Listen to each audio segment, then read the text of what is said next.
Sejam todos muito bem-vindos a essa terça-feira, mais do que especial, de nossa casa Cantinho de Jesus. Todos aqui conhecem o Cantinho de Jesus, mas o nome da casa é Centro Espírita Manuel Maria da Silva, que carinhosamente foi adotado este nome em virtude de um sacerdote católico na sua última existência. Não vou chamar ele de senhor, ele está desencarnado e ele não gostaria que eu chamasse ele ou dirigisse ele de senhor. Ele foi o inspirador de uma família que iniciou os trabalhos dentro do espiritismo cristão através de um culto de evangelho no lar. Mas como esse sacerdote era muito ligado à família, quando a família que iniciou através de um culto do evangelho no lar, o evangelho segundo o espiritismo, as pessoas foram segregando e foi vendo que o espaço já não comportava mais e a necessidade de direcionar para um outro espaço. Então, quando na fundação da casa, deu-se o nome para este irmão, Manuel Maria da Silva. Imagine um susto ao desencarnar, chegando no plano espiritual, assim, olha, você tem um compromisso. Eu tenho, com a doutrina espírita. E aí nós estamos aqui imaginando a cara dele. Bom, ficamos muito felizes com a presença de todos os encarnados. Para cada encarnado aqui presente, em média, nós temos 30 a 40 entidades espirituais. Em média. Para que nós possamos observar o grande trabalho de uma casa espírita. Então, o salão espiritual, ele não é da mesma forma que nós estamos aqui. Então, é um salão que vai abrangendo camadas, que abrange como se fosse um semicírculo em um grande anfiteatro, conforme os moldes antigos. Todos são muito bem-vindos, encarnados, desencarnados. É uma comemoração dos 74 anos da nossa casa, quando ela foi registrada no dia 17 de agosto de 1949. Mas os trabalhos iniciaram bem antes desta data. Essa data nós a fixamos devido ao registro ser neste dia. O tema central é as obras de André Luiz. Não dá para falar de todas as obras. Então nós escolhemos algumas, falo nós, com certeza intuídos pela espiritualidade, para que por intermédio dessas obras que vão nos revelar este intercâmbio entre plano físico e plano espiritual e plano físico, nós iniciarmos o nosso processo de adequação como espíritos que todos nós o somos diante da vida. Hoje teremos nosso irmão Afonso Chagas, agradecê-lo imensamente de estar conosco. O Afonso é um companheiro de longa data. Posso dizer que ele já é até associado do Cantinho de Jesus. E agradecer imensamente o coral João Cabete, que aceitou o convite da nossa casa para estar aqui. É uma honra tê-los vocês aqui conosco. E nós vamos, antes de fazer a prece e antes de fazer uma leitura de uma pequena frase extraída do livro No Mundo Maior, que é o livro estudado para hoje, nós vamos convidados a brilhantar a noite de hoje com a música que eleva. Então, por favor, sintam-se.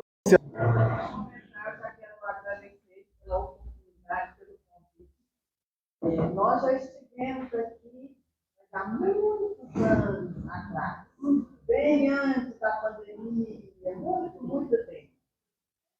Então, e é com muita alegria que hoje a gente retorna mais uma vez a essa casa, podendo participar desse momento não especial de comemoração de aniversário, tanto tantos anos de trabalho, né?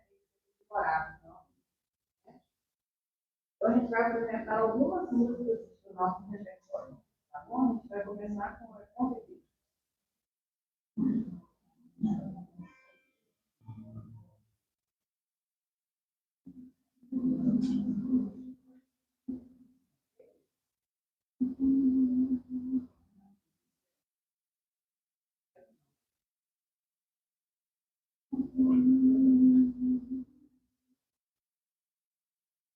É bom viver quando se tem em paz o coração. Você como eu, que é também feliz, aprenda essa lição. Quando se aborrecer, leva o seu pensamento a Deus, nosso Senhor.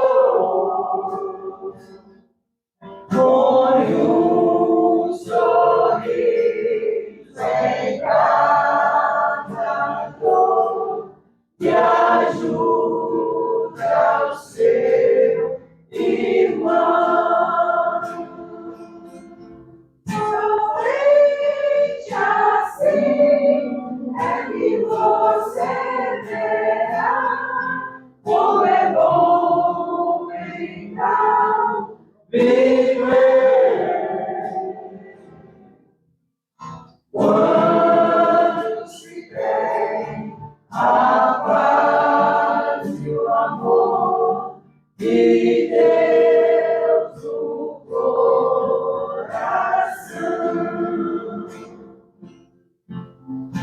Quando se tem a paz e o amor de Deus no coração.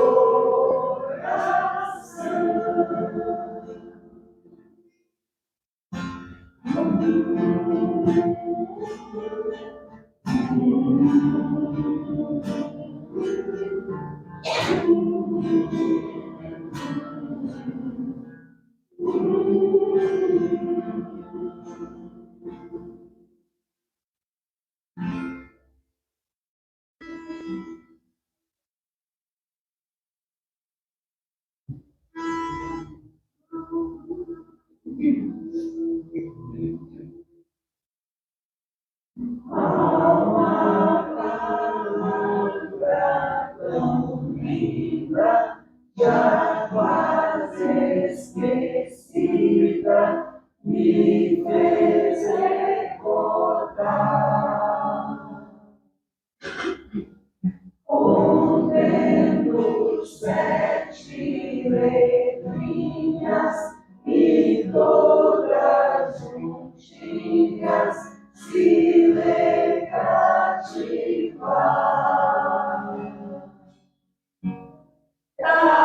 Cativar é amar, é também carregar um pouquinho da dor que alguém tem que levar.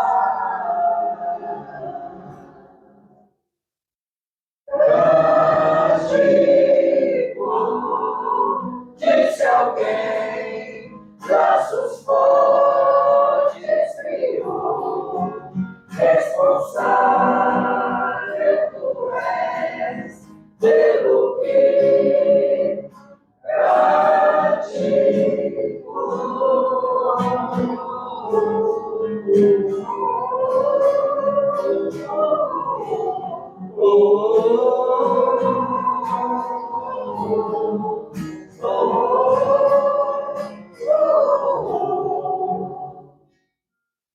no deserto não só entre homens também vou tentar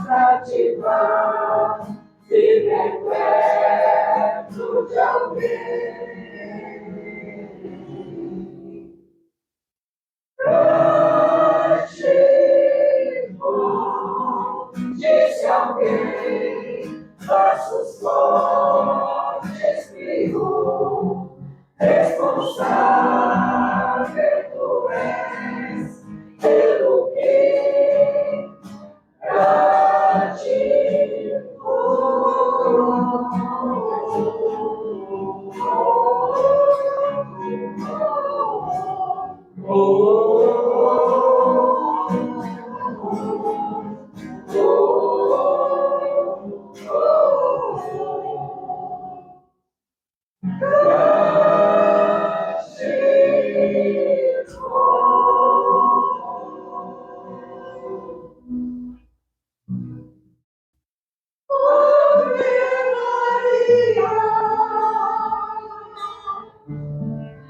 dos seus andores, rogai por nós,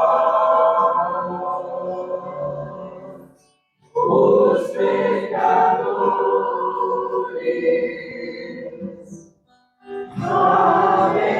Abençoai estas terras morenas, seus rios, seus campos, pelas noites serenas. Abençoai as cascatas e as borboletas que enfeitam as matas.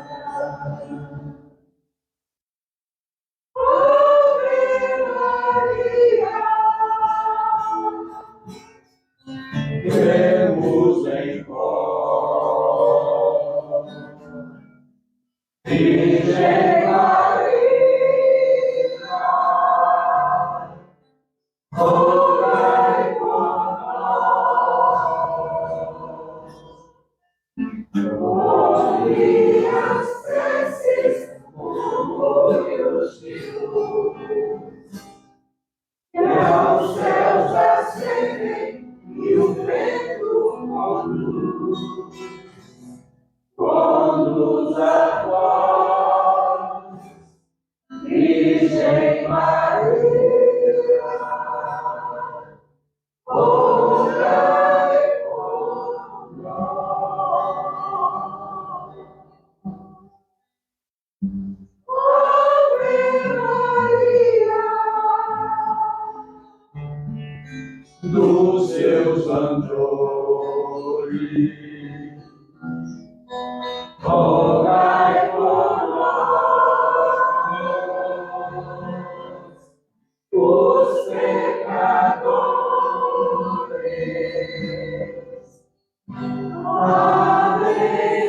Abençoai esta terra morena, seus rios, seus campos e as noites serenas. Abençoai as cascadas e as borboletas que enfeitam as matas. Ave Maria, cremos em vós, Virgem Maria, rogai por nós. Ouvi as preces, murmúrios de luz, que aos céus ascendem e o vento conduz a vós, Virgem Maria, rogai por nós.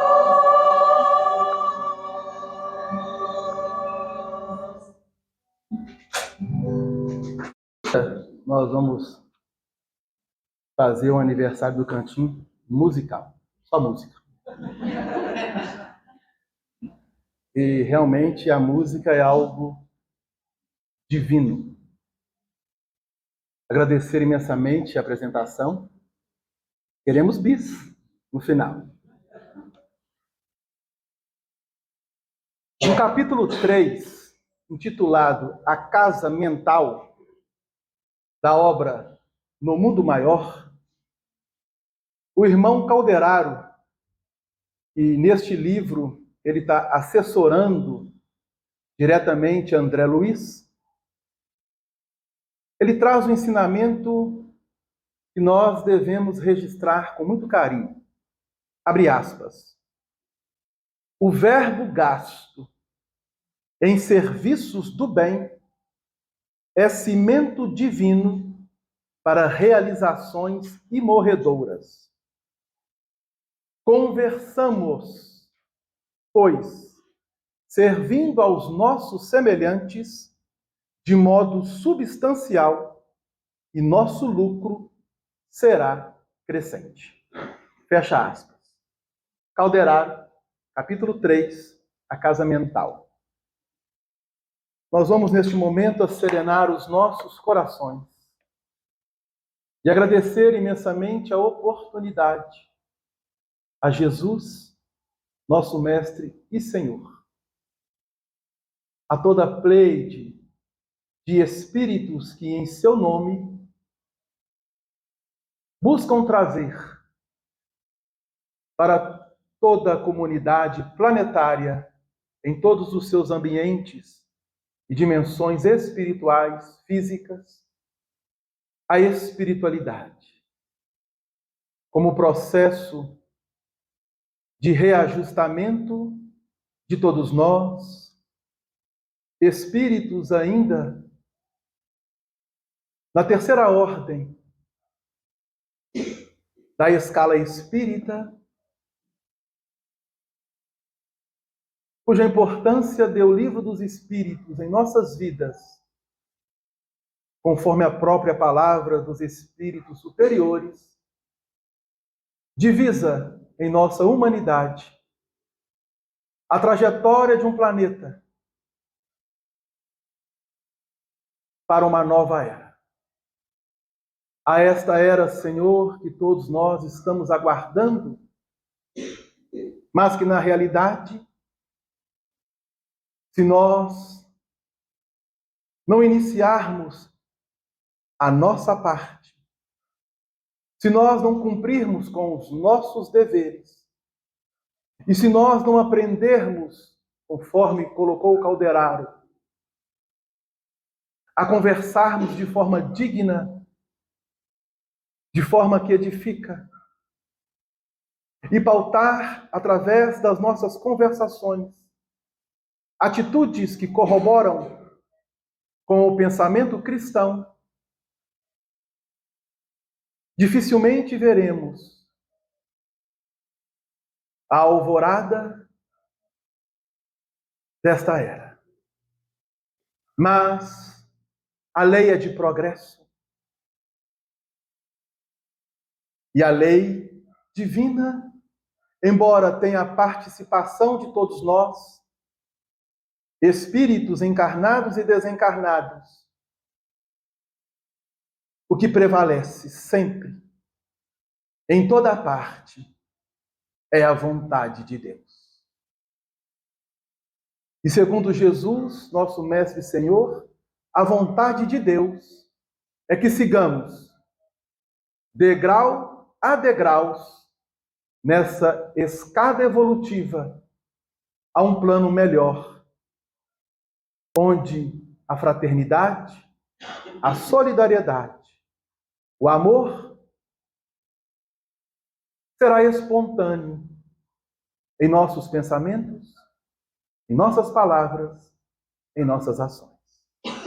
Assim sendo, Senhor, nós vos agradecemos pelo muito que temos recebido, agradecendo imensamente e com muito carinho a espiritualidade, benfeitora e amiga desta casa, Cantinho de Jesus.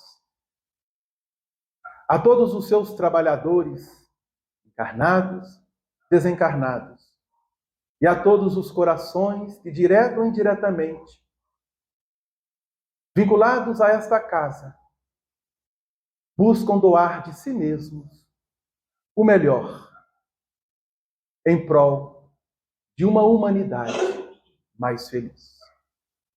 Se conosco, Jesus, hoje e sempre, e assim o seja. Então nós vamos convidar nosso irmão Afonso Chagas para nos falar um pouco da obra No Mundo Maior. Queridas irmãs, queridos irmãos, toda a comunidade do Cantinho de Jesus, que haja paz em nossos corações e pacificados possamos continuar neste intercâmbio fraterno de coração para coração entre nós os encarnados que celebramos ciclo que encerra e ciclo que abre. E os nossos benfeitores e outros tarefeiros e necessitados desencarnados que também celebram conosco, nesta hora, todo esse ciclo de aventura espiritual na renovação dos valores diante da vida. Jesus, olhando a angústia, o anseio, a dor do espírito humano no alto do monte, certa feita, disse a todos: vinde a mim, vós que estáis cansados e oprimidos, que eu vos aliviarei. Tomai sobre vós o meu jugo e aprendei de mim, que sou manso e humilde de coração. O meu jugo é suave, o meu fardo é leve. Este convite, definindo o programa do Senhor em favor da criatura, no anseio de reencontrar o caminho para Deus, numa escalada ascensional, progressiva, sensível, de afirmação espiritual, está lançado. Mas muitas vezes o nosso entendimento estava não competentemente compreendendo que era ir até Ele. E na infinita misericórdia do Senhor, Ele nos enviou a terceira revelação, a revelação da verdade, a revelação que vem aplanando os caminhos, orientando seguramente como alçar o voo definitivo ao plano espiritual superior e posteriormente ao reino de Deus. Codificada as leis divinas através do seu pilar básico na França, Allan Kardec, para a América do Sul transportou toda a obra que deveria dar sequência, fundamentar-se, calar fundo nos corações, até irradiar para todo o mundo. E no América do Sul, no Brasil, e agora em Minas Gerais, principalmente, entre tantos trabalhadores, destaca-se Francisco Cândido Xavier, com a missão de abrir horizontes do entendimento da codificação, ampliar e facultar um melhor olhar sobre a codificação espírita. E dentre a vasta literatura, os vastos trabalhadores, destaca-se André Luiz, o trabalhador que teve a missão de revelar o mundo espiritual. Até então tínhamos notícias esparsas, vários falavam muitas coisas, mas coube a André Luiz dar uma diretriz dentro de uma maneira de pensar. Ele não falou de todo o plano espiritual, mas trazendo na literatura um jeito de nós olharmos a continuidade da vida após a morte do corpo físico. Allan Kardec estudou o temor da morte no livro O Céu e o Inferno. E André Luiz vem nos ajudar a trabalhar o conceito desencarnação após a morte do corpo físico. O processo de desligamento. Morrer parece que é muito fácil, mas desencarnar já não é tão simples quanto parece. E dentre a sua obra, o 5º livro de André Luiz, publicado em 1947 pela Federação Espírita Brasileira, ele tem título No Mundo Maior. Dentro da sequência da sua série, André Luiz vai nos apresentar uma obra que tem como pilar, sua estrutura fundamental, uma psiquiatria iluminada. É o livro que vai tratar da saúde e da doença mental. É o livro que, mais especificamente, abre o ângulo de ação na estrutura psicológica mental do espírito humano. Em 1947, nós temos 2 anos após a Segunda Guerra Mundial. O mundo iria passar por mudanças complexas, desafiadoras. A guerra marca um fenômeno coletivo de desequilíbrio humano. E as consequências da guerra seriam desastrosas durante 100 anos, até o espírito humano conseguir colocar o pé no chão e fazer uma caminhada com mais segurança. Na verdade, é um pouco mais de 100 anos, porque ele deveria durar e vai durar de 1957 a 2057, esse centenário. Com mais os aspectos anteriores, a guerra acabou em 45, 12 anos antes. Então nós teremos 162 anos aproximadamente, 112 anos aproximadamente, de trabalho intenso como consequência da guerra, para conseguirmos alçar um voo mais decisivo, definitivo, no que tange ao aspecto da regeneração.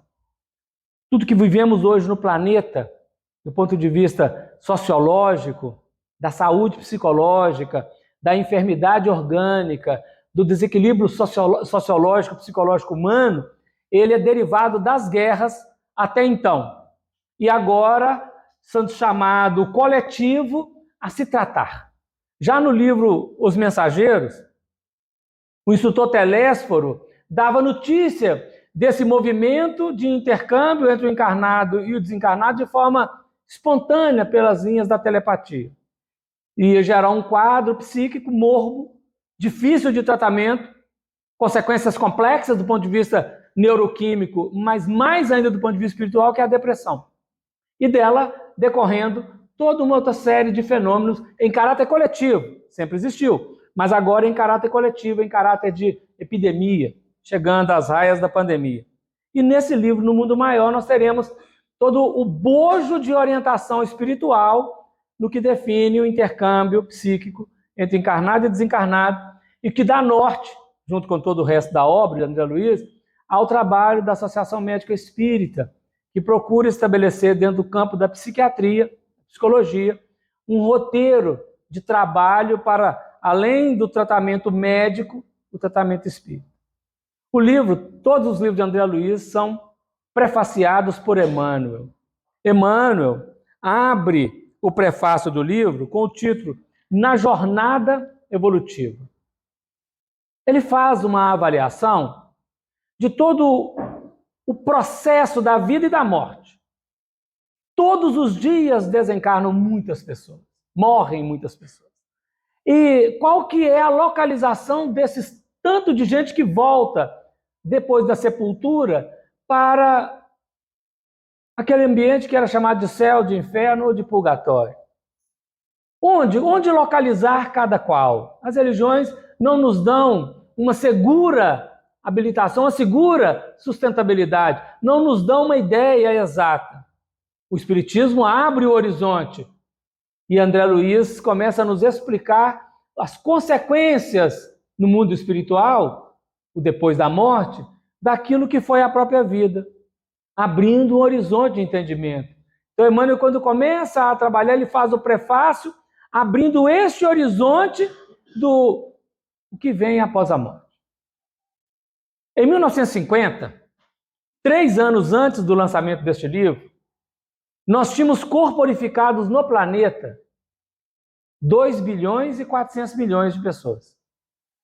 Desencarnados, nós tínhamos 21 bilhões e 600 milhões. A quantidade de espíritos que permeia a Terra é em torno entre 22 a 24 bilhões. Trabalhamos com o número 24 bilhões, mas ela permeia um pouco mais, um pouco menos. 24 bilhões de espíritos. Esse dado está no livro Roteiro de Emmanuel, no capítulo O Grande Educandário. Hoje nós somos 8 bilhões, um tanto já. Dia 15 de novembro do ano passado, nós atingimos 8 bilhões de encarnados no planeta. 16 bilhões desencarnados. É uma multidão por dia. Agora vamos falar da atualidade. Nós estamos aqui lá em 50, trazendo para os nossos dias. nascem no planeta todos os dias cerca de 400 mil pessoas. 400 mil crianças nascem todos os dias no planeta inteiro. E morrem cerca de 240 mil pessoas por dia. A cada dia nós temos 160 mil pessoas a mais no planeta. O que dá por ano cerca de 70 milhões de pessoas a mais no planeta. Isso é uma tendência de crescer, de ampliar a quantidade da densidade demográfica. E é preciso atentar para isso. Para nós pensarmos uma vivência humana, porque a encarnação coloca o espírito em colocar em teste, em prova, o que ele sabe, o que ele aprendeu no mundo espiritual e o que ele está aprendendo no mundo material. Então nós estamos atentos aqui, o que encarna, o que desencarna, e o que permanece em quantidade maior, nesses dois mundos, material e espiritual. E o livro abre para nós, esse livro do mundo maior, um debate sobre o problema da questão psíquica, da saúde mental, da doença mental. Nós temos casos ali, esquizofrenia, epilepsia, de várias neuroses, as fobias, onde é no campo das neuroses, as ideias fixas, os sentimentos de culpa, a síndrome de Down e outras tantas. É um livro que, na orientação geral, nós temos o instrutor Eusébio, um campeão dentro do trabalho do Evangelho, com a renovação através da doutrina espírita, nas regiões mais desafiadoras e complexas do plano espiritual. Como coordenação geral da obra do plano espiritual superior, nós temos a irmã Cipriana, e como um orientador específico, Calderaro. André Luiz é um aprendiz que recolhe material, elabora e escreve o livro. Mas começamos a ver toda a engrenagem. E quando ele começa a escrever o seu primeiro capítulo, a síntese do capítulo diz: a instituição da nova era. Nós que somos religiosos já pensamos no fim do mundo desde o ano 1000. Não acabou no ano 1000. Ficamos esperando que 1000 passará, 2000 não chegará, e chegou. E estamos esperando. Aí já cada dia tem uma data diferente do fim do mundo. O mundo não vai acabar. Mas a mudança está sendo efetivada. O mundo desastroso da desordem psicológica, este mundo tem data para acabar. Mas o nosso objetivo não é término, é início, é construção de uma nova era, de um jeito novo de pensar. E os espíritos superiores, trabalhadores do Evangelho, eles têm seus métodos de trabalho. A cidade de Nosso Lar é uma cidade modelo, primeira cidade espiritual do Brasil, uma cidade fundada pelos portugueses logo no início do século XVI, após a chegada dos primeiros portugueses no Brasil, assim que ativaram os seus trabalhos no Rio de Janeiro, estabeleceram a primeira cidade espiritual, Nosso Lar. E de lá, Nosso Lar fundamentou a construção de todas as outras cidades espirituais do planeta. Nosso Lar, ela torna-se então um modelo, uma maquete, uma referência para a nova sociedade do terceiro milênio. E nessa cidade de Nosso Lar, os vários ministérios, cada um com atividades. Nós encontramos o Eusébio dentro de uma ordem, de um ministério, trabalhando preparo para a nova era.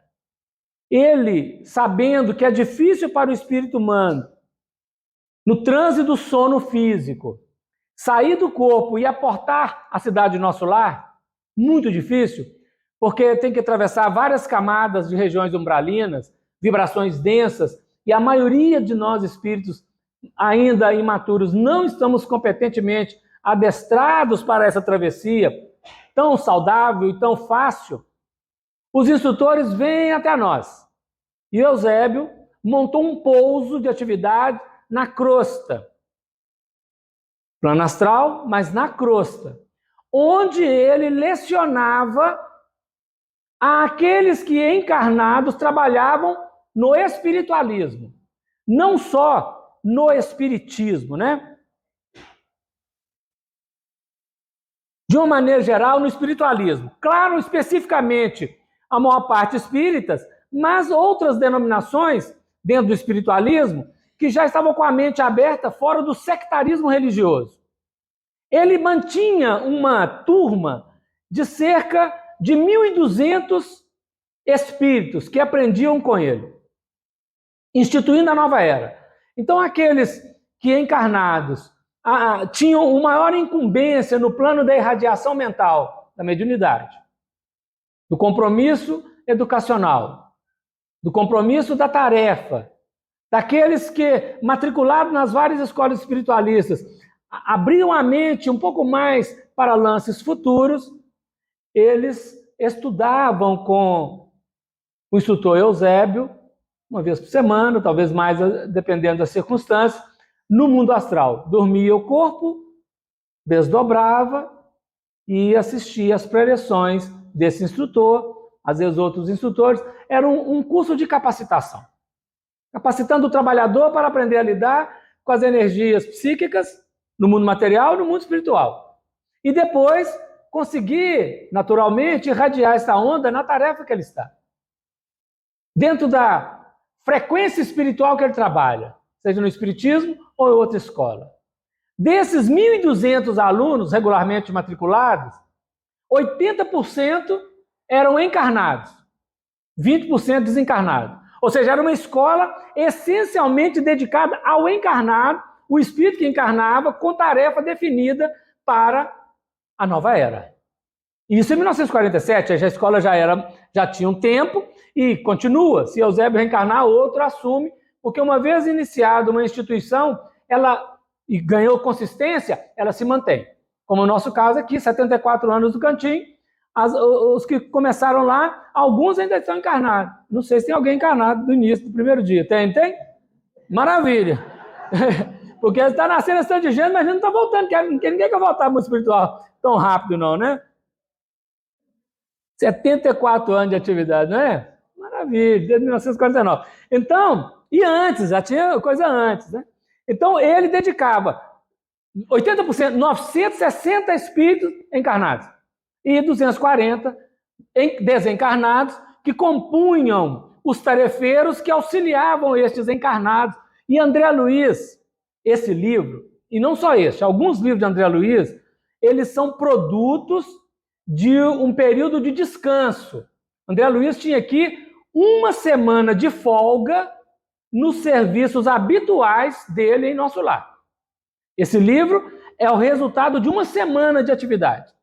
Cada livro dele ele narra, tem alguns outros, ele vai narrar que ele detinha um período de descanso, então fazia uma outra tarefa e ali, naquela tarefa, produziria. Eu fico pensando, se com uma semana ele produziu esse livro, imagina se for falar do trabalho mesmo que ele faz em nosso lar, para relatar, não é, gente? Muita coisa. Mas com essa uma semana, teve um anúncio lá no ministério, onde ele trabalha, que estavam abertos, tinham estudos sobre esse assunto psíquico. Não foi a área dele, quando encarnado, como médico, a psiquiatria. Mas ele interessava. E ele fez a matrícula e foi indicado para acompanhá-lo o instrutor Calderaro. É alguém que lida com o terreno de psiquiatria, desde a crosta, desencarnado agora, ou os albores, né, da psicologia e da psiquiatria, e que agora desencarnado, com maior competência de observação e de entendimento, ele será o orientador do André Luiz e nos orientará nesses passos dentro do livro. Ao instituir essa nova era, ele está dizendo o modelo, né, o programa de ação, como observarmos a vida, como observarmos a patologia. A ciência médica, ela tem a sua nomenclatura dentro dos efeitos que ela percebe. Mas a ciência psicológica espiritual, a ciência psíquica espiritual, ela vai analisar de uma outra abrangência. E ela vai entender o fenômeno chamado loucura, não apenas a manifestação externa da psicose, mas a causa na ignorância, a causa na violência, a causa nas emoções desastrosamente desgovernadas do espírito humano, que deverão, aquele elemento psicológico em ação, emocional, sentimental, desgovernado, produzir efeitos complexos de natureza neuroquímica e outras apenas funcionais, dentro de uma neuroquímica funcional sem lesão orgânica, mas que manifesta nas suas dificuldades. E esse será a base do estudo que o livro No Mundo Maior proporá a cada um de nós. Depois dos capítulos básicos, onde lança a tese, nós teremos vários casos, onde ele tenta apresentar para nós, daqueles casos, determinadas percepções para além daquilo que manifesta. Todos nós que estamos na caminhada, às vezes não somos da área técnica, da medicina, da psicologia, mas somos da área do atendimento fraterno.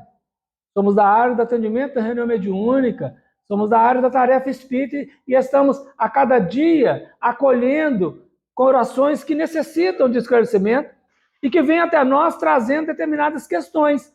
E aí nós precisamos atentar para, além do que manifesta, o que está por detrás. Pensamos muito na obsessão, mas a obsessão sozinha, ela não pode ser só a obsessão. Nós temos outros elementos que estão colocados ali do plano da intimidade do espírito. Não basta apenas retirar o obsessor. É preciso que haja uma renovação do espírito humano encarnado.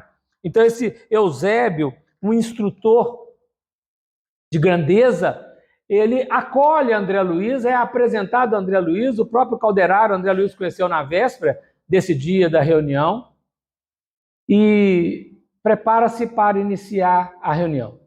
E é uma característica da obra de André Luiz, porque é um marco da orientação espiritual para o ser humano na Terra, e aí não é no caso religioso nosso, é o caso técnico, caso médico, caso da técnica. Quase todos os livros começam com uma oração e terminam com uma oração. Prece. O valor da prece. Porque a prece não pode ser apenas atribuída a uma questão religiosa. A prece é técnica fundamental da comunhão do tarefeiro com as potências superiores a dar um discernimento e uma condução adequada das energias espirituais. O instrutor Eusébio, ele abre a tarefa com uma oração, com uma prece. E o livro conclui com uma prece. A prece da Cipriana, da irmã Cipriana. Então está definindo para nós, e não só esse, né? Vários livros, e no meio dos livros, vários outros, tem outras preces, porque o André Luiz quer chamar a atenção de forma indireta, ele não fala isso, mas é o que deduzimos. Nós estamos viciados nas orações muito rotineiras e repetitivas, sem uma maior reflexão. Allan Kardec inaugura no Evangelho segundo o Espiritismo as preces espíritas, dando objetividade, dando diretriz, dando um porquê e um paraquê da oração. E André Luiz, especificamente, todos os instrutores, todos os orientadores que ele apresenta, sempre vão delinear esse processo da prece. Quando Eusébio faz a oração, ele inicia a sua preleção. Naquele dia, ele fez uma revisão de toda a história da humanidade para aqueles 1.200 que ali estavam, encarnados e desencarnados, onde ele faz uma revisão de todos os lances vivenciados por aqueles que ali estavam. E ele começa remontando a orientação hindu, seguindo com Krishna. Na orientação dos hindus, o campo espiritual. Depois ele vai falar do povo hindu, do grupo da Mesopotâmia, da Babilônia, do povo hebreu, Pitágoras, já no mundo ocidental, na Grécia, né? Depois Roma, até aportar os nossos dias. Imagina aquele contingente de trabalhadores que ali estavam, a maior parte desdobrada do corpo físico, reencarnados. Não era a primeira vez que eu ia falar de espiritualidade. No mínimo 10 milênios que trata da mediunidade, que trata da espiritualidade, que trata da lei de causa e efeito, que trata desses processos da reencarnação. Nós espíritas, se pudéssemos nos olhar sem filtro, nós somos seres exóticos.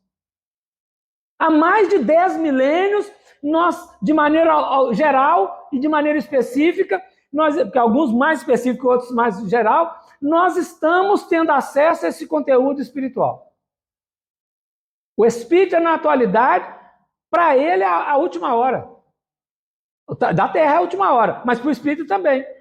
Porque nós recebemos essas orientações há muitos milênios.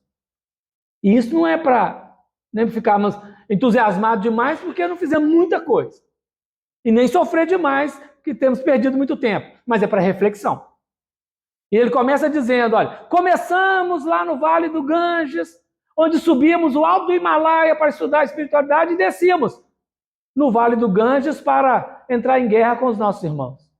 E ele vai sempre movimentar essa sombra e luz do trabalhador espiritual, encarnado, quando estava encarnado, onde aprende a teoria, mas na hora que vai para a realização não consegue descer executando o que aprendeu quando subiu aprendendo.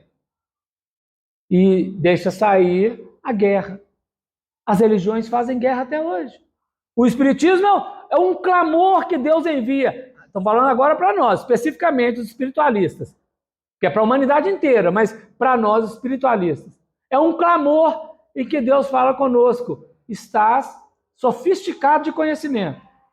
Como nosso irmão colocou na oração, espírito de terceira ordem. 7ª classe. 8ª classe, às vezes. 6ª classe. Precisamos melhorar esse processo, não é? Precisamos ampliar esse processo. O clamor que a orientação espiritual nos convoca. E o instrutor prossegue a definir o que foi, mas ele fala também do momento atual. O investimento que o plano espiritual faz a cada um de nós, propondo-nos retificar os nossos caminhos, auxiliando a outros que caminham conosco na estrada da vida, tão necessitados, que buscam o alívio espiritual, que buscam o alívio da consciência. Na segunda parte da palestra, ele lança o olhar para o futuro, para o vir a ser, para o nosso porto de chegada, o atingir a meta proposta por Jesus há milênios, que seguramente será atingida na Terra, porque Jesus coordena o planeta. E algum espírito que não queira ser partícipe disso, deverá talvez vivenciar em outras regiões. Mas ele aponta esse horizonte longínquo. Ele fala do passado, do presente e fala do futuro. A palestra termina porque ela é sempre uma preparação. Vários livros André Luiz inaugura com o instrutor, onde ele está definindo roteiros, apresentando um programa que deverá ser desenvolvido ao longo de um período de tempo por aqueles aprendizes. Terminada a palestra, para o outro dia, um atendimento de um caso. Alguém que está internado no hospital, está enfermo, uma crise complexa no seu manifestar externo, muito doente. Ele era jovem, tem 20 anos que ele está doente. Mas a doença mais grave é agora na internação. Ele, quando jovem, trabalhava com um senhor vendendo comércio de quinquilharia. Seria tipo um ferro velho, naquela época, muito tempo atrás, né? 1946, que é a vivência do André Luiz, recuando 20 anos, 1926. Quando ele cresceu com aquele senhor que dava a ele o emprego de vender aqueles objetos, ele chega num determinado tempo e fala, eu queria fazer um acerto de contas. Eu quero receber... Não tinha ainda aquelas coisas de fundo de garantia, não existia isso no Brasil. Mas ele fez umas contas na cabeça e ele achou que ele tinha direito a algum valor. Foi pedir, o moço falou, não vou te dar nada. Vou te ajudar, vou te colocar em algum emprego ou coisa melhor, monto uma loja para você, mas não te pago nada do passado. E entre os dois houve uma altercação, a coisa ficou complexa e esse rapaz matou aquele senhor. Matou, não tinha banco, naquele tempo para guardar muito dinheiro, eles guardavam dentro da própria casa, ele foi lá e retirou uma quantia grande, a família do moço estava viajando, que ele achou que ele tinha direito, fechou direitinho e foi embora. No outro dia ele chega, logicamente, está fechado, aí ele chama a polícia para ir com ele, fala, achou estranho, não está aberta até agora a loja, e aí deu-se o caso. Na justiça humana ele passou incólume, mas o senhor assassinado, num trabalho de ira profunda, vincula-se a ele. André Luiz usa o termo assim, é como uma era, essa trepadeira, planta trepadeira que dá na parede, né, molhada, colou-se a ele. E ele começa a sofrer o impacto do pensamento agressivo de quem foi assassinado. E a culpa visita a sua mente. Ele está em conflito. E nós o encontramos agora no hospital internado.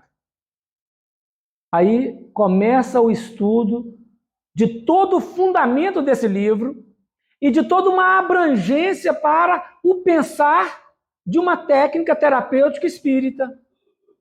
Um grande enigma do estudo humano será resolvido com esse livro no mundo maior, que é o problema da casa mental. O cérebro. A década de 90, na história humana, nós estamos em 47. A década de 90 foi a década dedicada ao cérebro. Depois dos anos 2000, já estamos avançando, além do cérebro, para a mente. O cérebro é a estrutura física. A mente é a estrutura psíquica. O espírito, uma parte do espírito. Sigmund Freud havia desencarnado em 1939. Nós estamos 8 anos após a morte do Freud, que é alguém que revolucionou o estudo humano sobre o problema da psicologia, na sua psicanálise. Ele abriu o entendimento do inconsciente, deu diretrizes do adoecimento, mas não apresentou a equação de cura exatamente. Não apresentou, está em aberto. A obra de André Luiz toda vai fazer uma revisão em alguns aspectos da obra do Freud. Inclusive o livro Missionários da Luz, um personagem famoso no complexo de Édipo chama Segismundo, que é uma homenagem ao Sigmund Freud, né? É uma homenagem, o Segismundo é uma homenagem, porque é o clássico exemplo do complexo de Édipo, que vai manifestar nele, devido à história do passado, né? O livro Missionários da Luz, alguém vai tratar dele. Mas a partir deste caso, do Pedro, que matou o Camilo por causa do dinheiro, o instrutor Calderaro irá apresentar a casa mental para André Luiz. E ele resolve um problema da Bíblia, que é a Arca de Noé. A Arca de Noé, construída por Noé e orientada por Deus, ela tem 3 andares. O andar baixo, primeiro, que coloca as bestas feras. O andar do meio, coloca a família e os animais domésticos. E o andar terceiro, coloca uma janela para a perspectiva futura. O estudo da Bíblia ficava sem solução quando não se entendia esse processo. Tentamos encontrar a Arca de Noé para todo canto. Tem gente vendendo pedaço da madeira dela hoje. Não tem. O André Luiz resolve o problema da Arca de Noé, resolve o problema da psicologia, ampliando para nós sobre a casa mental e falando, olha, o andar primeiro, base, pega do cerebelo, do tronco encefálico, até o cóccix, na medula espinhal, é o primeiro andar da arca. É o porão de uma casa, se fosse um castelo. É o porão da casa mental, onde estão lá os instintos fundamentais. Tudo aquilo que foi vivido pelo ser e que está registrado nas linhas do instinto, do hábito, do automatismo. Para esse andar, primeiro, foi colocado um casal de cada animal. No andar superior foram 7 casais de cada animal. No andar segundo, né? No segundo andar. Este subconsciente, André Luiz dá o nome subconsciente. Esse subconsciente já era falado, mas ainda o estudo técnico dele não tinha tanta visão. A psicologia estava começando no final do século XIX, início do século XX, a psicologia estava se debruçando sobre o enigma da mente humana. É um enigma, porque a mente mente, mas também fala a verdade. Então, até conseguir escoimar de todas as incertezas e encontrar segurança, a revelação espiritual vai ajudar, vai ajudando e vai ajudar cada dia mais o pesquisador humano a ir além da técnica que manifesta, olhando aquilo que é na realidade. Porque o espiritual, ele não diz que pode ser. Ele afirma, é assim. Agora, dessa afirmação, nós temos que tirar conclusões para a nossa expressão de ação. Então, o subconsciente revela aqueles ingredientes do passado, que foram fixados pelo reflexo condicionado, pela repetição, pelo automatismo, pelo hábito. Nós acabamos de fazer uma oração, pedimos a Deus compreensão, paz e entendimento, olhar as criaturas como Deus vê. Viramos a esquina, alguém vem e tem um ato contrário ao que nós esperamos, e ao invés de sair, Deus te abençoe, a gente sai um monte de coisa que eu não queria que saísse. Um monte de palavreado ruim, por quê? É o reflexo condicionado. O reflexo condicionado é a nossa realidade. Os instintos, o hábito, aquilo que emerge espontaneamente, é o reflexo condicionado. Precisa ensinar alguém a mentir? Eu sei que aqui ninguém nunca mentiu e nunca vai mentir. Mas fora daqui, precisa ensinar alguém a mentir? É a característica da nossa vida, é mentira. Nós temos uma dificuldade de falar a verdade, a gente nem sabe o que é verdade, né? Porque a todo instante emerge da nossa intimidade um conteúdo de força independente do sistema nervoso central que quer fazer diferente. Porque são os atos reflexos do subconsciente, e o André Luiz vai mostrar isso. Estudando o caso, vai dizer, a nossa mente, ela transita nas 3 dependências da grande casa, da grande arca mental. Não devemos parar em nenhuma delas, devemos transitar. Se fixarmos numa só, nós estagnamos. Cada uma estagnação, ela tem a sua problemática, né? Ele vai falar isso lá no capítulo 4. Subconsciente. Onde permanece, então, aquilo que já foi vivido pela história pessoal, e quando nós juntamos a história coletiva, nós chamamos de inconsciente. Então, o subconsciente é o passado pessoal, cada qual. Inconsciente passado é o coletivo, é a reunião de todo o subconsciente. Então, aqui cada um de nós tem seu subconsciente, sua história. Mas juntos nós temos um arquétipo, ou vários, de inconsciente, que é aquilo que é passado dentro do coletivo. André Luiz começa a nos explicar, e aí nós começamos a entender as nomenclaturas tão complexas, difíceis, mas que aos poucos vão ficando claras. Avançando mais um pouco, o segundo andar da casa mental, ele vai dar a definição do chamado consciente, onde trabalha o esforço e a vontade. Trabalha a dedicação, o momento presente, esse momento onde estamos operando, buscando o êxito em cada situação. Esse momento presente, ele precisa aprender a lidar com o instinto, com o subconsciente. Porque no presente eu quero fazer, mas surgem coisas que impedem de fazer. Aluno vai fazer prova, ele estuda, e chega na hora, vai assim, deu branco. Deu subconsciente. Ele quer falar uma coisa e fala outra. É um ato falho. As forças emergem espontaneamente. Então, o campo consciente, ele define a vontade. É o momento do livre-arbítrio. Mas é preciso saber que existe uma força maior, porque o consciente é muito menor do que o subconsciente, que predomina. Então, o máximo de vigilância. Porque a vigilância é como colocar uma camada, um feltro, uma gaze, tentando impedir que os arroubos do instinto assomem a consciência consciente. Não a consciência, ao consciente. Por isso, quando Jesus fala, vigiai e orai, para não entrar em tentação, a vigilância é trabalhar no consciente, colocando um piso para que o subconsciente não emerja. E a gente vê no dia a dia o quanto que emerge.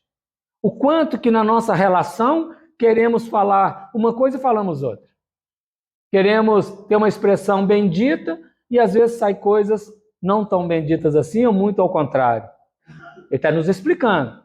Esse movimento do campo consciente, que trabalha o agora, é o nosso esforço para cada ação nova, constituída saudavelmente, ela seja, quando no substrato, lançado ao subconsciente, criando um piso. Não está no livro, nesse livro, mas em outro. Quando nós morremos e desencarnamos, a mente, quando começa o momento da desencarnação, em linha geral, alguns depois, alguns outro dia, mas em linha geral, quando há o perigo de morte, a mente dispara o processo da retrocognição, da revisão da vida, uma visão panorâmica, de tudo que viveu até aquele dia que está morrendo, até quando nasceu, aparece na mente de uma vezada só. A pessoa vê todos os quadros. E muitas vezes recorda de várias vidas. Mas o comum é de recordar do momento que está morrendo até o momento que nasceu. Nosso irmão aqui lembrou conosco agora, Zé Mário Sampaio. Zé Mário Sampaio foi um instrutor espírita na União Espírita Mineira e no Grupo Emmanuel. Ele fazia muitos estudos sobre desencarnação. E ele estudava esse aspecto da desencarnação e da revisão panorâmica, e ele falava assim, olha, eu estou falando, mas eu não sei como é que é. Não conheço, porque eu ouvi falar, os livros falam, mas não sei. E aí parece que os espíritos quiseram dar a ele uma vivência. Ele estava certo dia numa pescaria. Ele e alguns amigos foram pescar. Estava em alto rio. E o barco balançou e ele caiu.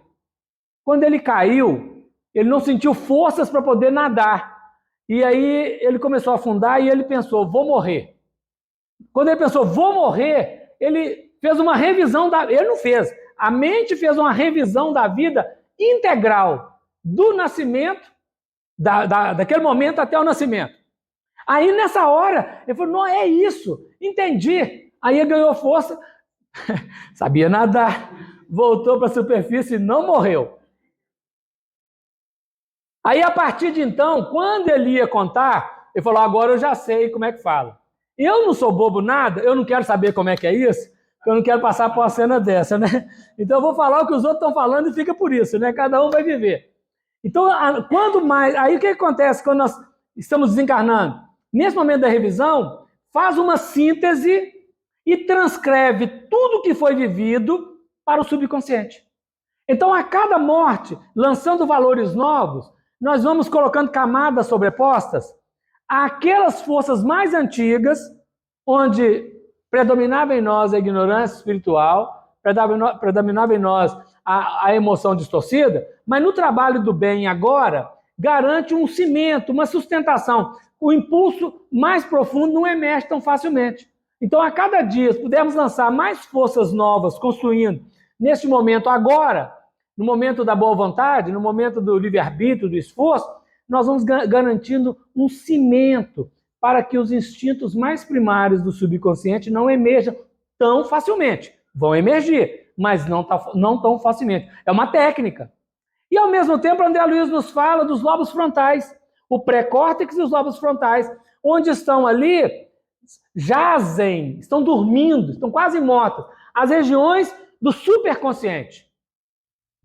Nosso superconsciente, nós não utilizamos nem 10%. Quando fala, não usa 10% da casa mental, não, é do superconsciente. Porque o instinto, o subconsciente, a gente usa quase tudo. Todo dia. É só cair uma panela no chão, né? Sai um tanto de coisa. Uso integral 3 vezes dobrado, né? É complicado. É só ter um problema. É só o 0300 ligar para a gente a terceira vez às 6 horas da manhã, não é? 0300, 011, 084. É uma pleiade, né? Fazendo uma coisa, o telefone toca. Aí vem aqueles, né? Então nós usamos. O superconsciente nós não usamos 10%. Chega na casa dos 6 a 7, né? E assim vai, muito lentamente. Mas o superconsciente é a casa das noções superiores, do vir a ser, do ideal, daquilo que há um anseio, o desejo da nova era, o desejo de toda a vida superior em Deus. Então, quando Jesus recomenda vigilância e oração, a vigilância é para tamponar o subconsciente, para não emergir tão facilmente no consciente, e a oração é para abrir as janelas da alma, do superconsciente, para melhor regimentar e captar a onda criadora que vem de Deus, fecundando o consciente. E esse esforço a cada dia, investimento na altura, sustentação para que não haja tanta insinuação do passado, nós vamos ganhando, passo a passo, degrau a degrau, na escada de Jacó, em ascensão, progressivamente, até atingirmos o plano superior. É a proposta. O cerne do livro está no terreno da casa mental. É capítulo 3 e 4, casa mental 3, estudando o cérebro, o quarto capítulo, com o propósito do nosso estudo reiterado, até termos segurança de podermos estabelecer um entendimento seguro dessa estrutura psicológica que é inerente a todos nós. Emmanuel só vai escrever o livro Pensamento e Vida 11 anos após, em 1958, onde ele sintetiza a mente é o espelho da vida em toda parte. Então ele faz uma síntese, porque ele pressupõe, já estudaram muito sobre o cérebro e a casa mental. Eu agora vou dar uma pincelada para ajudar o estudioso a ampliar o entendimento sobre a vida. O livro No Mundo Maior, quando chega esse capítulo 3º e 4º, apresentando toda essa nuance da casa mental, ele define, quando nós adoecemos, nós ficamos presos no subconsciente, a mente está presa no subconsciente ou no consciente, porque às vezes nós nos prendemos no consciente, ou no superconsciente, também prendemos, porque quem prende no superconsciente, vamos começar de cima, quem prende no superconsciente, sem atentar para os outros dois andares, vive de sonho. Um dia eu vou fazer, eu vou conseguir, um dia eu vou ser bom, um dia eu acredito em Deus, eu tenho fé em Deus e Nossa Senhora que um dia... E fica naquele sonho, não realiza nada. Quem se prende no segundo andar, então é uma doença também, né? É uma doença da imaginação, da fantasia. A doença da fantasia, que idealiza e não realiza. Quem se prende no consciente, adoece da presentificação, do momento agora. Só vive fazendo, faz, corre para lá, corre para cá, corre para lá, não para, não reflete. Vive fazendo atabalhoadamente. E quem se prende no subconsciente, os adoecimentos de culpa do passado. Então, nas patologias, nós temos assim, a prisão no passado, em síntese, né? Ela está movida pela culpa. São arrependimentos, são remorsos. São coisas incorretas que foram feitas, não resolvidas, e que vigoram agora numa síntese chamada culpa. Quem se prende no superconsciente está preso na ansiedade. Uma manhã que nunca chega do jeito que quer, fica imaginando coisas e não chega. E quem prende no tempo agora está na angústia. A angústia é a síntese da culpa e da ansiedade, onde eu não sei o que está acontecendo comigo e está esquisito. E é um diagnóstico de difícil tratamento, porque não tem química que resolve esse problema, porque além do processo psíquico, ainda tem a influência espiritual competente em cada caso desse. Então nós temos muita dificuldade. O tratamento psíquico hoje, psicológico, ele é de natureza difícil, porque as químicas, elas resolvem determinada parte, mas não soluciona toda a equação. E o campo espiritual, ele está sendo chamado dia a dia, e em breve será chamado mais ostensivamente ainda, para equacionar, junto à técnica terapêutica humana, do atendimento espiritual. Precisamos preparar, gente, porque, olha, diz Jesus que vai ter uma angústia que nunca teve no planeta. E nunca terá depois. Quando é que vai ser isso? Eu não sei. Mas é por agora. Porque se 2057 começa a regeneração, nós estamos na porta. Na porta. Precisamos preparar. Porque o mundo vai demandar, nessa angústia, uma resposta. E nós temos essa resposta. Dentro da base, né? Já muitos corações estão se preparando para isso. O livro é vasto. Ele traz muito material. Ele amplia horizontes. Aí André Luiz começa a narrar, depois desse capítulo, vários casos. Mas antes eu queria deter num. Porque é um livro técnico, é um livro de pensamento, é um livro de inteligência decodificando a instrumentalidade humana nos seus aspectos de manifestação da mente. Mas a força insuperável do amor é chamada na equação. Atendendo aquele caso do Pedro e do Camilo, o instrutor Calderaro, ele aplica um passe, André Luiz dá as técnicas do passe, aplica um passe, faz desdobrar o Pedro do corpo, e o Camilo está do lado, sentado na beira da cama, e os dois em crítica um com o outro. E o André Luiz falou assim, agora nós vamos orientar, né? Vamos fazer uma preleção para eles, vamos falar com eles, fazer uma doutrinação. E o instrutor ficou em silêncio. E o André Luiz perguntou, você não vai falar nada? Ele falou assim, não. Agora o nosso caso aqui está resolvido, nós já fizemos o preparo. Agora é a obra do amor. Seria falar. Gente, se falar, se falar resolvesse, padre não pecava. Expositor espírita não pecava. E pastor não pecava. E mãe não pecava. E toda pessoa que fica mandando os outros, cuidado, juiz, não pecava, né? Conversa não tem resolvido o nosso problema. O nosso problema vai ser resolvido pelo amor. E aí o instrutor fala assim, a irmã Cipriana não deve demorar. Ele deixa ali os dois, daí a pouco assoma da porta uma mulher, linda, maravilhosa, idade madura. André Luiz começa a chorar, porque quando a gente vê espírito assim, muito belo, espírito de grandeza moral, não de beleza física, mas de beleza espiritual, a onda da emoção superior, ela expande. André Luiz começa a chorar. E ela cumprimenta, ela é apresentada a ele naquele momento, tal, e ela começa a tratar carinhosamente, maternalmente, com Pedro, e depois vai ser com Camilo. E na hora que ela faz uma oração, se preparando para o trabalho, ela expande, e o Pedro olha para ela e fala assim, Nossa Senhora, eu não sou digno. Ele a viu como se fosse Nossa Senhora. Toda vez que alguém fala assim, eu sonhei com Nossa Senhora, é a irmã Cipriana ou outra irmã, que em nome de Maria de Nazaré está fazendo o trabalho.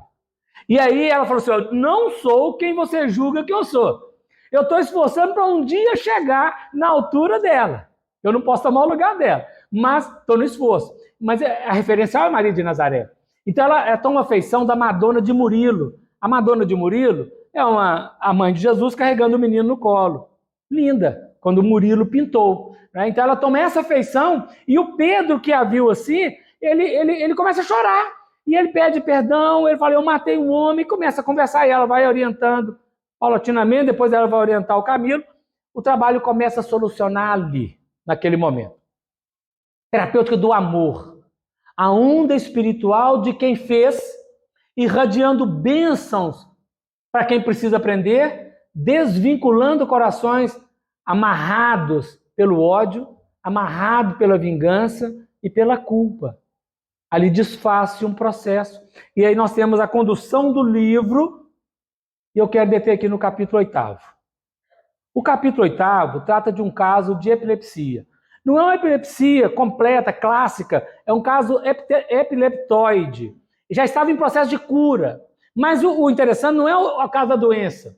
É que o André Luiz descreve uma casa, um senhor, uma senhora e o seu filho, jovem ainda, está fazendo o culto no lar e eles têm acesso. Depois do culto, o menino pede licença e vai deitar. E quando deita, o André Luiz ele desdobra do corpo, eles conversam, né, apresentado ao André Luiz, e ali começa a história desenrolar do capítulo 8º, chama o caso Marcelo. Quando o Chico mandou os originais para o Rio de Janeiro, e o Antônio Vantuil de Freitas, que era o revisor, o presidente da federação, o que organizava toda a obra de publicidade, ele mandou uma carta para o Chico Xavier. Ô Chico, você quem é aqui em casa? O Marcelo é meu filho?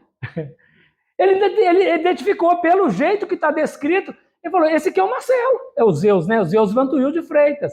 O Marcelo é meu filho. Ele mandou uma carta. Aí o Chico falou, olha, eu queria ter te mandado antes, te preparando o espírito, mas eu achei melhor esperar você observar para ver se você ia perceber. Ele percebeu. E aí, o caso ficou guardado. No livro Testemunho do Chico Xavier está isso explicado lá, né? O caso ficou guardado. Em 1986, deram a publicidade desse caso. O Zeus Vantuil já tinha desenvolvido, já era um homem adulto, escreveu a biografia de Kardec, fez tradução de vários livros, né? Trabalhou demais na Federação Espírita Brasileira, então já tinha recuperado totalmente da sua epilepsia. O caso ficou entre o Chico e o Antônio Vantuil, que era o pai do rapaz. Então é um caso Um caso concreto, alguém que é conhecido, porque André Luiz não inventa história, não é história fictícia, é um caso real, o caso do Marcelo. Então eu queria, quando alguém lê o livro Mundo Maior, capítulo 8º, o caso do Marcelo, é o filho do presidente da federação naquela ocasião, o Vantuil de Freitas. E lá no final do livro, concluindo, porque o tempo lá vai ligeiro, o André Luiz vai com a equipe para uma visita às cavernas espirituais, grave, desafiador. E a irmã Cipriana não deixa ele adentrar as cavernas. Diz a ele que ele não podia entrar e não estava preparado. Ele fica triste, ele mostra uma cara de desapontamento diante dela. Ele falou assim, mas o Eusébio falou que eu podia. Ele falou, olha, o Eusébio falou que você podia, André, mas aqui a responsabilidade é minha e você ainda não fez o curso de capacitação a quem visita as cavernas. Não poderá entrar. Mas aqui você pode observar, nós estamos na região, você pode observar e talvez você tenha algo a aprender. E naquele momento, gente, depois de algum momento ali estudando, ouvindo um caso ou outro, vendo aquela região difícil do umbral, ele escuta uma voz. E quando ele escuta uma voz, ele gela dentro dele, fala, não é possível. Essa voz eu conheço. E ele procura e encontra. Era o avô dele que tinha desencarnado há mais de 40 anos. O Zurário, o avô paterno, pai do pai dele. Era uma pessoa que só pensava em dinheiro, agiota, ficava cobrando dos outros, ganhando, e não queria nem saber de nada. Mas quando ele encontra o avô dele, por mais que o instrutor Calderaro pedisse a descrição, ele não consegue, ele se revela, ele dando a chorar com o avô, e sou eu, vovô. Por quê? O avô não gostava de quase ninguém. O único que ele gostava era do André Luiz. Foi ele que deixou dinheiro para que o André Luiz estudasse a medicina. Falou, olha, eu quero que esse menino seja médico. Estou deixando o dinheiro aqui. Olha. Não gasta com outra coisa, não. A família gastou o resto do dinheiro todo. Mas o dinheiro do curso de medicina foi o avô do André Luiz, que chamava Cláudio M. É um pseudônimo, naturalmente, né? Que patrocinou e que já tinha desencarnado há mais de 40 anos. O livro é de 46. O 47 é o livro. 46 é a história. 40 anos, 1906. Morreu, então, por volta de 1906, 1900, por aí assim. Quando ele morreu, André Luiz tinha entre 12 e 15 anos, porque ele estava no curso secundário, foi buscado na escola, ele diz lá no livro, né, para o dia do sepultamento do avô dele, tinha morrido, né, o velório em casa, o sepultamento. Então ele narra essa história. E eles vão patrocinar uma encarnação rápida do avô do André Luiz. Como que eles fazem isso? Ele estava com a mente fixa, subconsciente dele, numa culpa. Quando o pai dele morreu, não, primeiro morreu o pai, depois a mãe. O pai falou com ele. Quando o pai casou, o pai trouxe uma filha de uma outra vivência. E a mãe dele, né, a esposa dele, cuidou dessa menina normalmente. Então cresceram os dois como irmãos. Só que quando o pai morreu, falou com ele, toma conta dela. Quando a mãe morreu, ele olhou para a irmã, que era filha somente do pai, não era filha da mãe, e pensou assim, o dinheiro é muito pouco para a gente dividir. É muito pouco. Tinha muito, mas era pouco para dividir. O que ele fez? Falou com a irmã, você não é filha, você não é nossa parente, não é nada, você não tem direito a nada aqui, expulsou a irmã de casa. Expulsou. E ficou com o dinheiro sozinho. Então ela foi viver, gente, nós estamos lá para 1800 e tanto, né? Ela foi viver numa família de pessoas sem muita posse, empregada, ganhando muito pouco, mas casou, uma vida dificílima, um homem muito rude, teve 6 filhos. E daí, filho mais filho. Ela chamava Ismênia. Ela tinha morrido, renasceu e tinha 18 anos agora, nessa ocasião, 1947, 46. E aí a primeira solução para o caso do avô do André Luiz era reencarnar. Então, ele falando dela, providenciaram diligência e encontraram a Ismênia encarnada no Rio de Janeiro, lá em Bangu, do lado ali de Bangu 3. Ela estava encarnada na época. E ela é levada no mundo espiritual, é apresentada a ele, ela era neta, né, bisneta da Ismênia, se ela aceitaria ser mãe dele, ela que agora estava noiva, mas não tinha condição de casar, porque o marido não tinha dinheiro, nem ela. Estava muito difícil naquele tempo. E eles falaram, não, se você aceitar ele aqui, nós vamos te ajudar. A gente ajuda, aumenta aí o contrato de pedreiro. Em vez de trabalhar numa obra, vai trabalhar em 6. Né? E assim foi feito, o menino nasceu, está com 80 anos agora, eu não sei se está vivo, não sei se já morreu. Mas nasceu, o avô do André Luiz. Né? A história, porque são casos bonitos. É um problema de... A ideia fixa dele, ele pegava barro achando que era ouro no mundo espiritual. Porque tudo dele era dinheiro. Ideia fixa. Ficou preso nas estruturas do consciente e do subconsciente com a avareza, com a usura. São elementos da nossa vida. O livro do Mundo Maior, claro, tem muito mais coisa, é só aqui um aspecto muito simples, né? Mas ele nos convida a olhar a nossa visão de vida, de mundo, com a questão mental. A nossa casa mental na relação com todas as cenas e o adoecimento psicológico que nos visita. Quero agradecer a todos pela atenção, pedir a Deus que abençoe cada um no esforço, rogar a Maria Santíssima, né, que está lá no livro, que nos ajude a caminhar buscando o êxito desejável, superando as nossas mazelas. Muita paz, muito obrigado, Deus abençoe. Depois dessa palestra, todos vão ler o livro No Mundo Maior. Ah, eu já li, releia. Ah, mas já li 3 vezes. Agora nós vamos estudar o livro No Mundo Maior. Afonso, eu tenho aqui um cheque. Um cheque. Do Cláudio M. Cheque do Cláudio M. Esse cheque, com muito carinho, nós depositamos em suas mãos, só tem um detalhe. Vai ter que descontar lá em cima no plano espiritual. No plano espiritual? Vai demorar, né? Não vai fazer igual o Sampaio, não. Não quero agora, não. Vou esperar um pouquinho. Obrigado. Muito obrigado. Então, todos estão convidados, encarnados, desencarnados. Eu sei que os desencarnados virão. E eles vêm em caravana. Mas os encarnados que puderem estar presentes, sejam sempre muito bem-vindos. Então, nós vamos sortear um livro que gentilmente foi cedido pela nossa biblioteca. Todos os aniversários do Cantinho, a biblioteca cede gentilmente um livro e nada mais do que a obra No Mundo Maior, de André Luiz. Eu não vou falar sortudo ou sortuda, porque sorte não existe. Nem um acaso. Mas aquele que ganhar o livro, faça bom proveito. Se ele ganhar, é bom. Isso.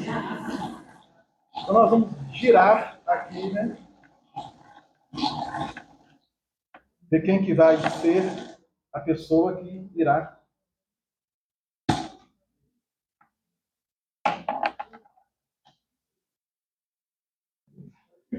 Número 40.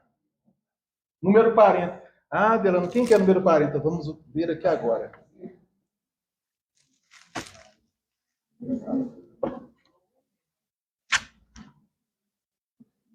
Sônia Maria Sanches.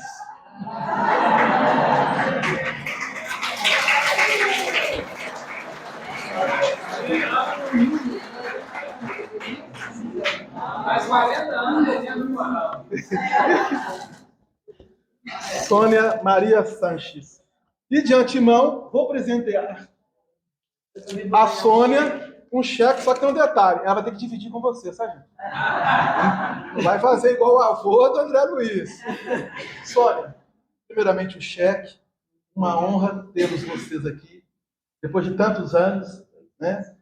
Esperamos mais vezes. E a obra No Mundo Maior, de André Luiz.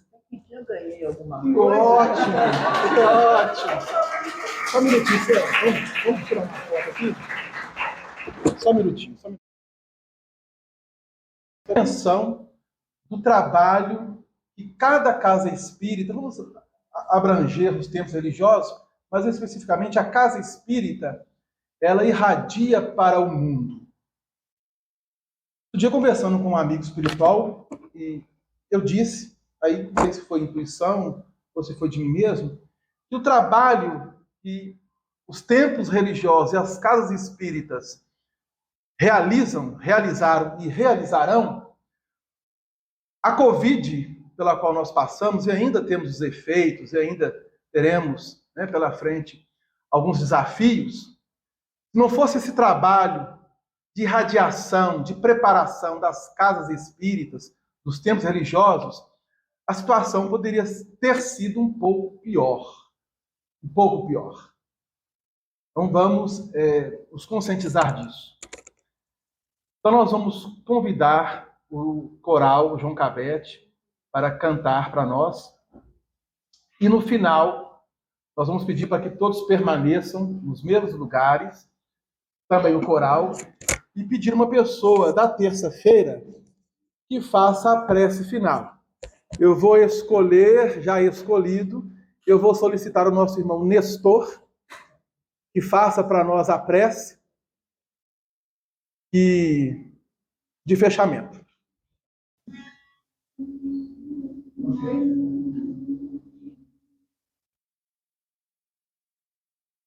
E os corações e as mentes se unirem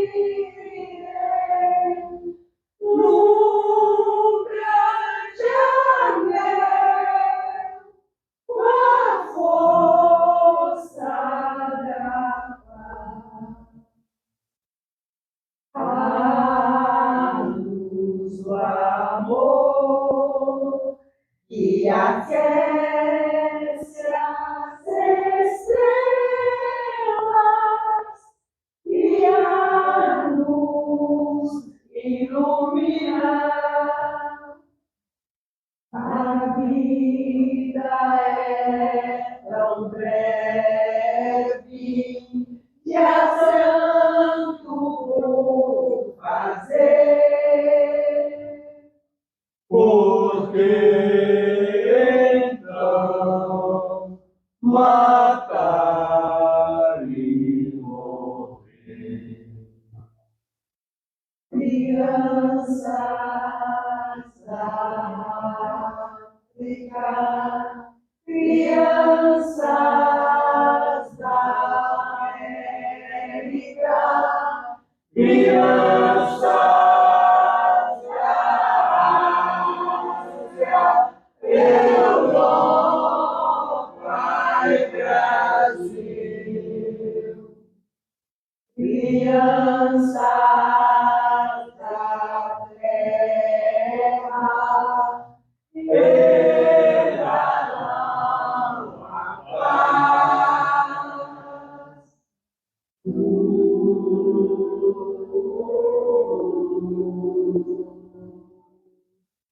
Herdarão a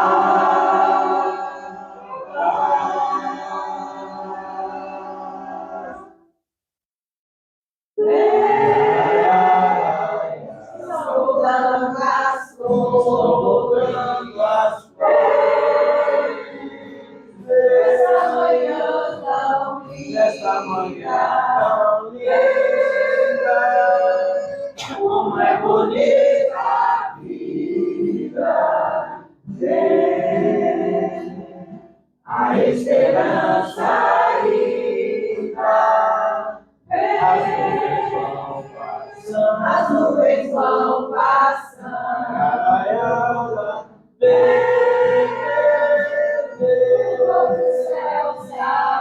o novo céu se abriu, o sol iluminando por onde nós vamos indo.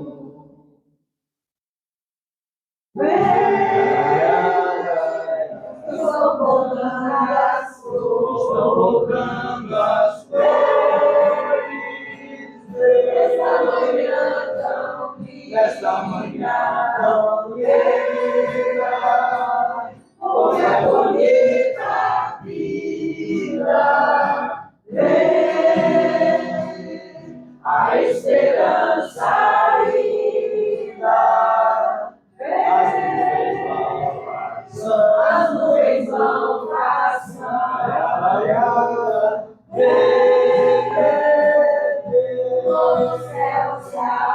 o novo céu se abriu, o sol iluminando por onde nós vamos ver.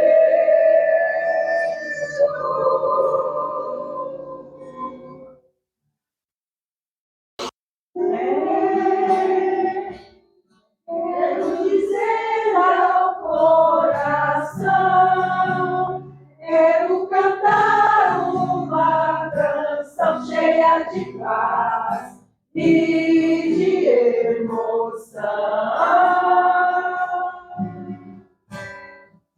Vem, vou dedicar-lhe algo feliz, mensagem linda que lhe diz vida sem fim, muito amor e paz.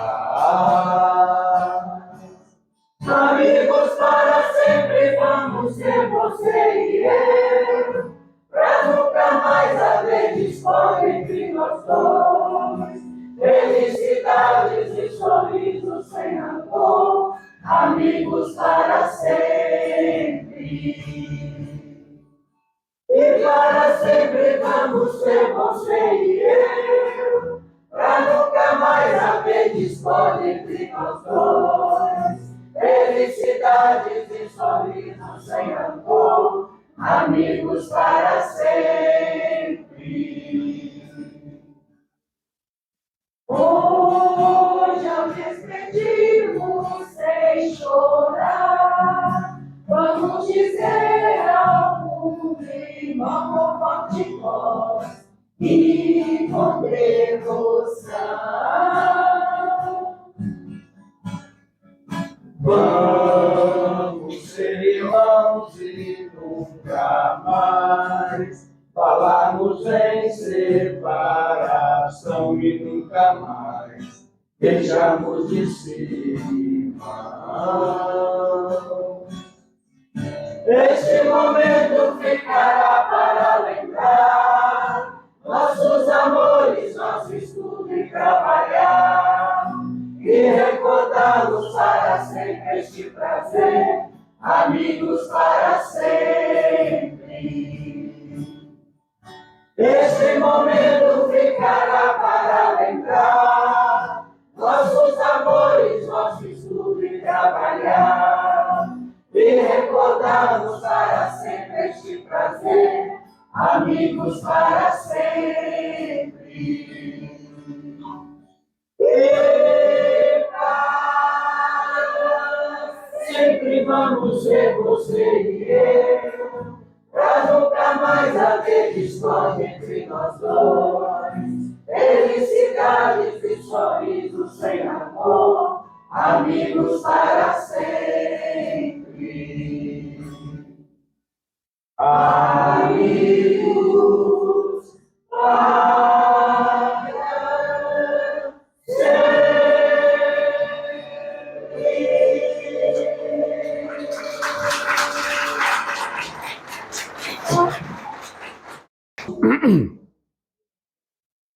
Ao encerramento deste banquete de felicidade, de esclarecimentos e de alegria desses 74 anos, dos quais, eu até levantei a mão ali, eu não tenho 74 anos de frequência não, mas está próximo. Eu entendi errado a construção, certo? E, então, agradecer ao nosso irmão que fez o estudo, ao coral, e a todos nós que aqui estamos, vibrando por um mundo melhor, por um mundo mais fraterno, de pessoas mais irmãs. Pai misericordioso, Jesus amado, companheiros desta bendita casa, muito obrigado por mais esta noite, muito obrigado por mais esse ano de comemoração da fundação desta casa, e obrigado pelas vibrações, pela paz, pela harmonia, e que levaremos para os nossos lares todos esses benefícios. Abençoa-nos e procure-nos satisfazer neste compromisso que temos para com a doutrina. Ave Maria, cheia de graça, o Senhor é convosco. Bendita sois vós entre as mulheres, bendito é o fruto do vosso ventre, nasceu Jesus. Santa Maria, Mãe de Jesus, rogai a Deus por nós, pecadores, hoje, agora e sempre.